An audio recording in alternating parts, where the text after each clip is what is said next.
The Red Badge of Courage by Stephen Crane. Chapter 5. There were moments of waiting.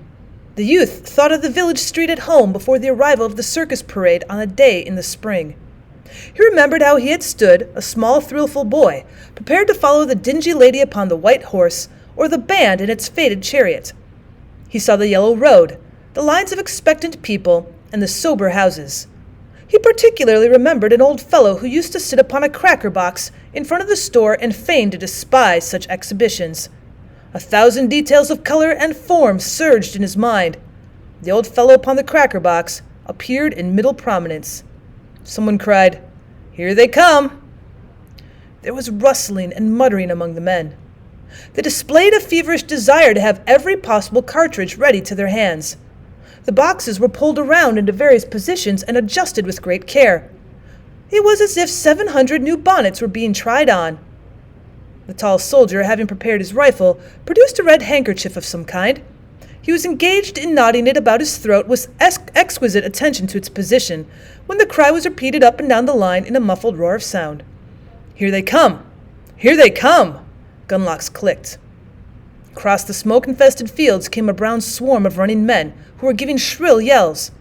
They came on, stooping and swinging their rifles at all angles. A flag tilted forward sped near the front. As he caught sight of them, the youth was momentarily startled by a thought that perhaps his gun was not loaded. He stood trying to rally his faltering intellect so that he might recollect the moment when he had loaded, but he could not.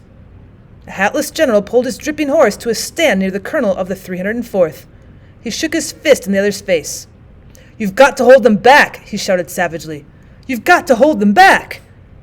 In his agitation, the colonel began to stammer. "All right, General, all right, by God. We'll do our best, General."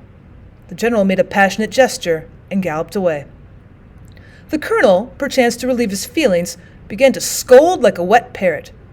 The youth, turning swiftly to make sure that the rear was unmolested, saw the commander regarding his men in a highly resentful manner, as if he regretted above everything his association with them. The man at the youth's elbow was mumbling as if to himself, "Oh, we're in for it now. Oh, we're in for it now."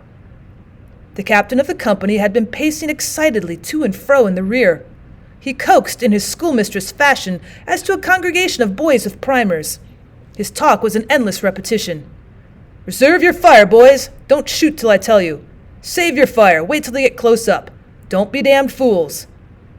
Perspiration streamed down the youth's face, which was soiled like that of a weeping urchin. He frequently and with a nervous movement wiped his eyes with his coat sleeve. His mouth was still a little ways open.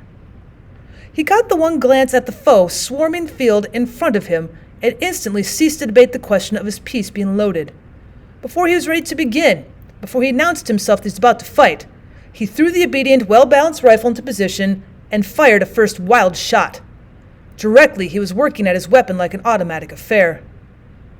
He suddenly lost concern for himself and forgot to look at a menacing fate. He became not a man, but a member. He felt that something of which he was a part, a regiment, an army, a cause or a country was in crisis. He was welded into a common personality which was dominated by a single desire. For some moments he could not flee no more than a little finger can commit a revolution from a hand. If he'd thought the regiment was about to be annihilated, perhaps he could have amputated himself from it, but its noise gave him assurance.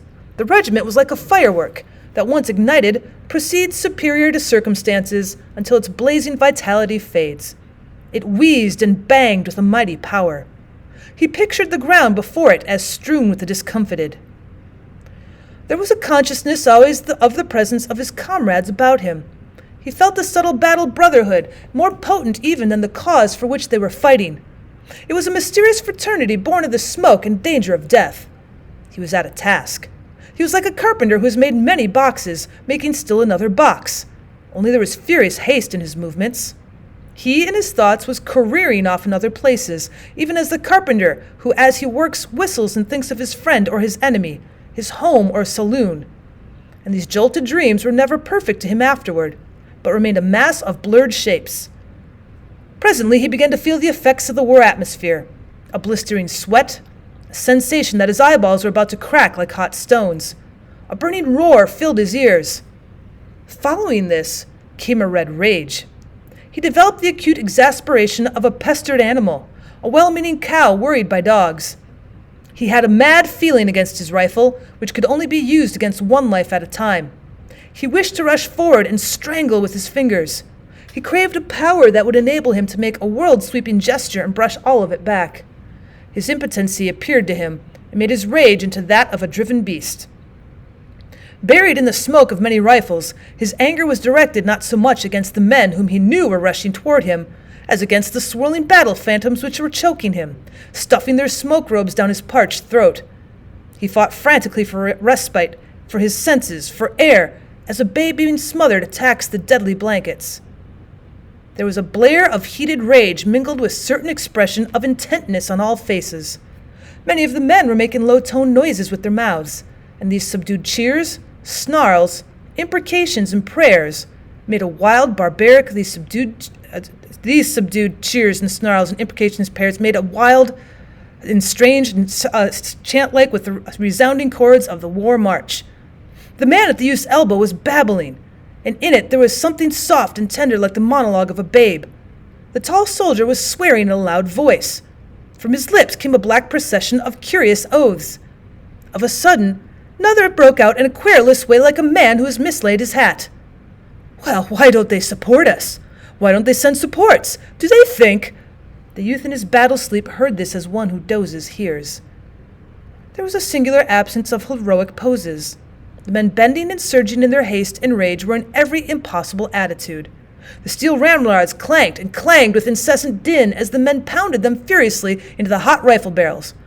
The flaps of the cartridge boxes were all unfastened and bobbed idiotically with each movement. The rifles, once loaded, were jerked to the shoulder and fired without apparent aim into the smoke or at one of the blurred and shifting forms which, upon the field before the regiment, had been growing larger and larger, like puppets under a magician's hand. The officers at their intervals rearward neglected to stand in picturesque attitudes. They were bobbing to and fro, roaring directions and encouragements. The dimensions of their howls were extraordinary.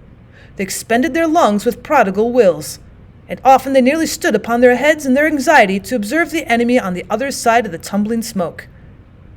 The lieutenant of the youth company had encountered a soldier who had fled screaming at the first volley of his comrades. Behind the lines, these two were acting a little isolated scene. The man was blubbering and staring with sheep-like eyes at the lieutenant, who had seized him by the collar and was pommeling him. He drove him back into the ranks with many blows. The soldier went mechanically and dully, with his animal-like eyes upon the officer. Perhaps there was to him a divinity expressed in the voice of the other, stern and hard, with no reflection of fear in it. He tried to reload his gun, but his shaking hands prevented. The lieutenant was obliged to assist him. Men dropped here and there like bundles. The captain of the youth's company had been killed in an early part of the action. His body lay stretched out in the position of a tired man resting, but upon his face there was an astonished and sorrowful look, as if he thought some friend had done him an ill turn.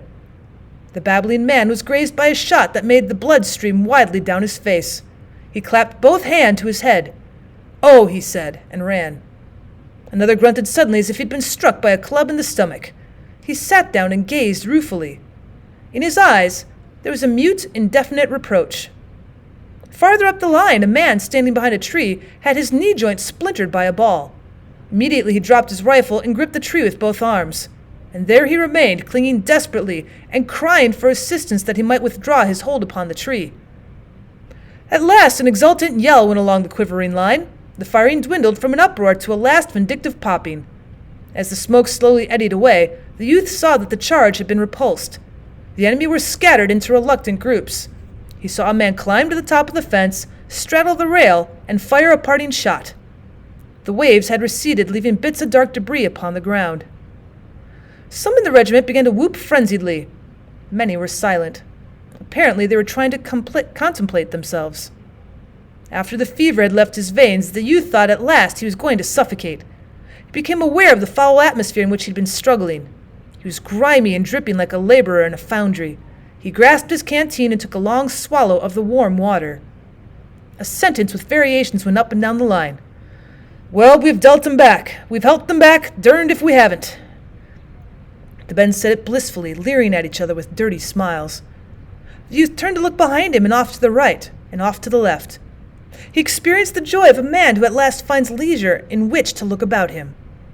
Underfoot there were a few ghastly forms motionless. They lay twisted in fantastic contortions.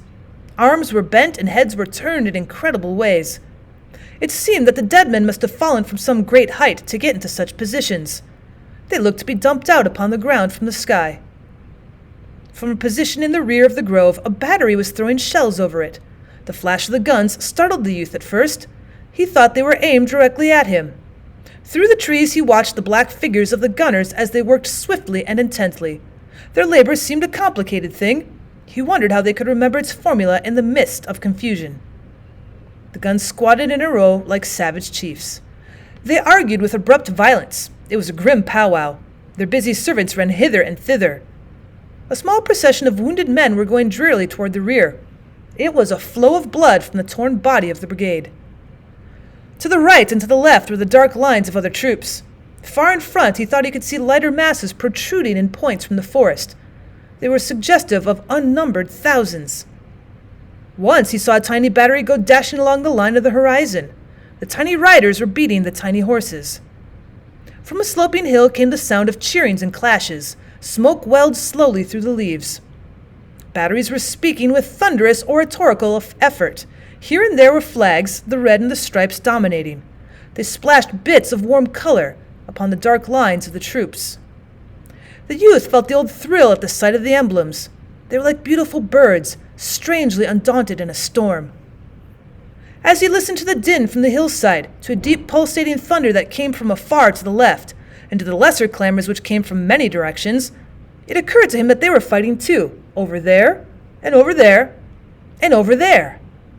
Heretofore he'd supposed that all the battle was directly under his nose. As he gazed around him, the youth felt a flash of astonishment at the blue, pure sky and the sun gleamings on the trees and the fields. It was surprising that nature had gone tranquilly on with her golden process in the midst of so much devilment.